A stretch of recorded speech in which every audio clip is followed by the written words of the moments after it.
सूर्य planet से आए 6 dimension के निवासी रा के द्वारा जो जानकारी प्रदान की गई है वो मैं आप सभी के साथ शेयर कर रही हूँ। ये जानकारी लॉ ऑफ वन बुक से ली गई है। जैसा कि हम जानते हैं कि पॉजिटिव और नेगेटिव दोनों ही शक्तियाँ इस थर्ड डायमेंशन में कार्य कर रही हैं। यानी आप महासंत की तरफ हैं, पॉजिटिव की तरफ हैं, या आप ओरियंस की तरफ हैं। ये चीज़ आप सोच समझ के निर्धारित नहीं करते हैं। ये आपके कर्मों के द्वारा, आपकी जो कार्य करने की जो फोर्स है, जो ऊर्जा है, उसके द्वारा निर्धारित हो जाती है। अब जैसा कि रा के द्वारा बताया गया कि जैसे कि हिटलर थे, तो हिटलर के नीचे भी जो लोग कार्य करते थे और उस गैस चैम्बर में यहूदियों को ले जाकर जो उनके ऊपर अत्याचार किए जाते थे और उनको मृत्यु प्रदान की जाती थी, तो जो हिटलर के नीचे कार्य करने वाले जो ये कार्य को अंजाम दिया करते थे, उन लोगों के ऊपर भी ओरियन ग्रुप का इतना ज़्यादा असर था कि ये इस कार्य में भी लोगों को गैस चैम्बर में ले जाकर मृत्यु प्रदाना, इस कार्य में भी वो इतना आनंद प्राप्त करते थे जैसे कि कोई प्रेम क्रीड़ा करके आनंद प्राप्त कर रहा हो। एक स्त्री और पुरुष एक दूसरे का साथ समय व्यतीत करके जो संतुष्टि और प्रेम का एहसास प्राप्त करते हैं, उस तरह की संतुष्टि और अच्छा एहसास उन्हें होता था जब वो गैस चैम्बर में लोगों को ले जाकर मार दिया करते थे। अब ये क्या था? ये ओरियन ग्रुप का हिटलर और हिटलर के जो बहुत विशेष लोग थे जो उनके कार्य को अंजाम दिया करते थे, उनके ऊपर ओरियन ग्रुप का बहुत अधिक असर था। और जब वो लाखों लोगों को इस तरह के गैस चैम्बर्स में ले जाकर मृत्यु प्रदान किया करते थे, तो वो उस सुख को प्राप्त करते थे जो सुख किसी महिला और पुरुष को एक दूसरे के साथ प्राप्त हो सकता है, उस एहसास को प्राप्त करते थे। आज भी इस तरह की मानसिकता वाले लोग हैं जो इस प्रेम कीड़ा को भी नकारात्मक वे में ले जाते हैं। उन्हें एक दूसरे पर हावी होकर, एक दूसरे के ऊपर कंट्रोल करके, या जैसे बलात्कार को अंजाम दिया जाता है, इस तरह के कार्य करके इस सुख को प्राप्त करने की इच्छा रहती है।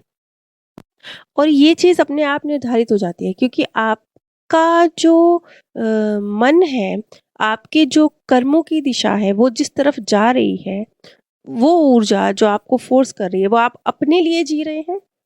आप 70% अपने लिए करने की इच्छा रख रहे हैं, कितने परसेंट दूसरों के लिए करने की इच्छा रख रहे हैं? उसके आधार पर आप अपने आप एक तरफ आपका झुकाव होता चला जाता है और आप महासत्य की तरफ है या ओरियन ग्रुप की तरफ है, ये अपने आप निर्धारित होता चला जाता है। आगे रा बताते हैं कि इस वजह से जो हिटलर और हिटलर के जो मुख्य व्यक्ति थे, उनकी जो नारंगी ऊर्जा है, सेकंड चक्रा है, उसमें ब्लॉकेज आ रही थी। और जब ऐसा होता है तो इस तरह के लोगों में जो एक प्रेम कीड़ा करने के बाद एक संतुष्टि का एहसास होना चाहिए, और आपकी एक संतुष्टि जब आप प्राप्त कर लेते हैं तो उसके बाद आप कोई और सकारात्मक कार्य करने में अपनी ऊर्जा को आसानी से फोकस कर पाते हैं। ये होने की बजाय उल्टा होने लगा। ऐसे में जैसे हिटलर या हिटलर के और जो ये मुख्य लोग थे, तो इन लोगों में ये एक कभी ना बुझने वाली प्यास बन के रह गया। प्रेम कीड़ा के बाद जो एक संतुष्टि मिलनी चाहिए, उनको अब वो संतुष्टि नहीं बल्कि और ज़्यादा पावर हासिल करनी है, और ज़्यादा लोगों को दबाना है, और ज़्यादा लोगों को दबाकर उन पर उनको उनको उनके ऊपर पावर हासिल करके खुशी प्राप्त होती है। ये एक ना बुझने वाली प्यास की तरह उनके अंदर डेवलप होने लगा। अब देखिए कि मानसिक विकृति कहाँ तक जा सकती है, कहाँ तक जा सकती है। ये तुलना भी हो रही है तो किस तरह से हो रही है। एक तरफ जब एक स्त्री पुरुष प्रेम क्रीड़ा को अंजाम देते हैं तो वो एक संतुष्टि को प्राप्त करते हैं, शांत होते हैं। उसके बाद जीवन में और जो बहुत सारे जीवन के पॉजिटिव पहलू हैं, उन पर अपनी ऊर्जा को फोकस ज़्यादा आसानी से फोकस कर पाते हैं। इसके विपरीत जब यही एक विकृत रूप में चली गई, ऊर्जा तो वही है ना, लेकिन ऊर्जा विकृत रूप में चली गई। अब हिटलर और हिटलर के जो मुख्य व्यक्ति हैं, ये आनंद प्राप्त कर रहे हैं। लोगों को मारकर वही जो एक प्रेम कीड़ा से आनंद प्राप्त होना चाहिए, वो आनंद प्राप्त कर रहे हैं। लेकिन ये इतना विकृत रूप में चला गया कि अब इसकी संतुष्टि कभी नहीं, कहीं नहीं, और पावर, और पावर, और लोगों को दबा दें, और पावर। इस तरीके की एक प्यास बन के उनके साथ जुड़ गया। अब चलिए ये चीज़ तो बड़े स्केल पर कही, लेकिन इसी चीज़ को एक अलग तरह से भी रा ने कहा। उन्होंने कहा कि जैसे कि आज के वक़्त में भी एक इस तरह का विवाह को लेके एक इस तरह का माइंडसेट है कि जैसे 2 लोगों को एक-दूसरे के साथ जोड़ दिया गया है। अब दूसरा व्यक्ति एक की मलकियत बन गया है। जब इस तरह की मानसिकता के साथ, क्योंकि अब ये जो सेशंस है ये है सन 80 के दशक के, तो उस समय पर तो ये जो मेंटालिटी थी और भी ज़्यादा हावी थी, अब तो फिर भी कम हो रही है।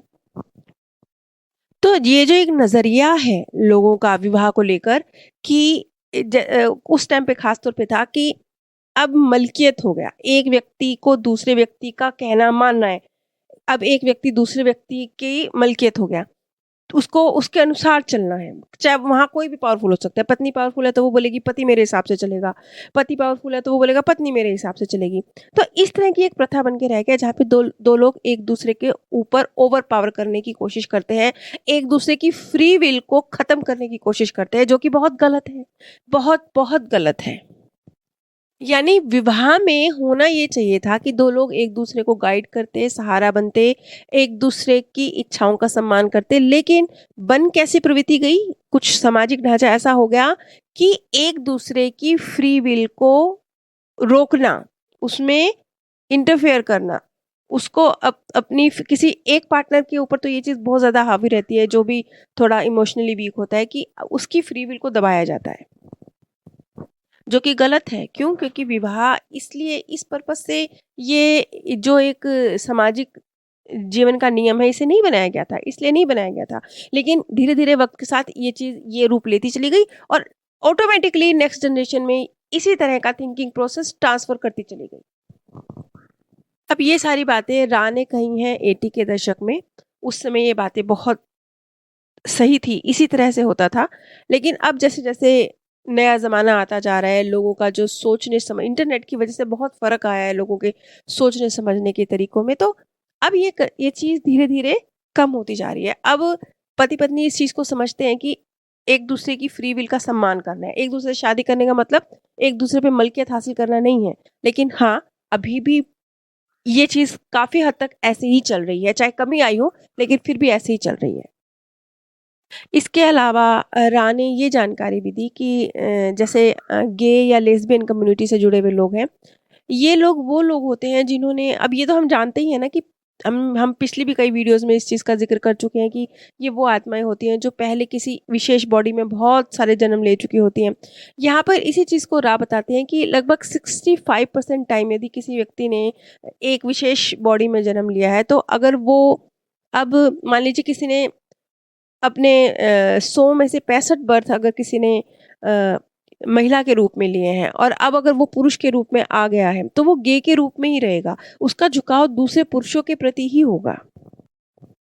और यहाँ पर भी ऐसे ही होता है। यहाँ पर भी जो लेस्बियन या गे कम्युनिटी के लोग हैं, उनकी फ्री विल के साथ बहुत उसको बहुत गलत तरीके से ट्रीट किया जाता है, उन्हें दबाया जाता है, उनकी फ्री विल को समझा नहीं जाता, उनकी इच्छाओं का सम्मान नहीं किया जाता। इसीलिए फिर ये जो गे या लेस्बियन कम्युनिटी के लोग हैं, ये एक तरह से समाज से अलग-थलग हो जाते हैं। अपने ही ग्रुप में रहना फिर वो पसंद करने लगते हैं। और इसके पीछे भी यही रीज़न है कि समाज के द्वारा इनकी फ्री विल का सम्मान नहीं किया जाता। इसलिए फिर ये जो लोग हैं, ये एक तरह से अपने ही शेल में अंदर रहना पसंद करने लगते हैं। अब रा के द्वारा जो ये जानकारियाँ दी गई हैं, अगर हम कम शब्दों में सारी बात का निचोड़ निकालें, तो निचोड़ ये है कि रूप चाहे जो भी हो, जिस भी विधि से हो, रूप अलग-अलग हो सकते हैं, लेकिन एक-दूसरे की फ्री विल का, एक-दूसरे की इच्छाओं का सम्मान कीजिए, उसमें रोड़ा मत बनिए। आपकी ड्यूटी सिर्फ़, अगर आप किसी चीज़ को सही समझ रहे हैं, आपके जीवन का कोई अनुभव है, सामने वाला व्यक्ति आपसे सलाह माँग रहा है, तो आप उचित जो समझ पा रहे हैं, वो उसे सलाह दीजिए, लेकिन उसके ऊपर अपनी सलाह को थोपिए मत, फैसला उसे लेने दीजिए। यानी सबकी, चाहे वो बुज़ुर्ग हो, बच्चा हो, युवा हो, महिला हो, पुरुष हो, सबकी फ्री विल का सम्मान कीजिए। जीव-जंतुओं की फ्री विल को भी समझिए, सबकी फ्री विल का सम्मान कीजिए। नीचे डिस्क्रिप्शन बॉक्स में आप सभी के साथ अमेज़न का लिंक शेयर किया गया है। अगर आप इस लिंक के माध्यम से कुछ भी परचेज़ करते हैं, तो बिना कोई धनराशि खर्च किए भी आप इस ज्ञान कार्य में सहयोग दे सकते हैं। आप सभी पर परमात्म सौंदर्य, प्रेम और आनंद सदैव बरसता रहे। आप सभी दिव्य परम धाम में स्थान प्राप्त करें। सूर्य प्लैनेट से आए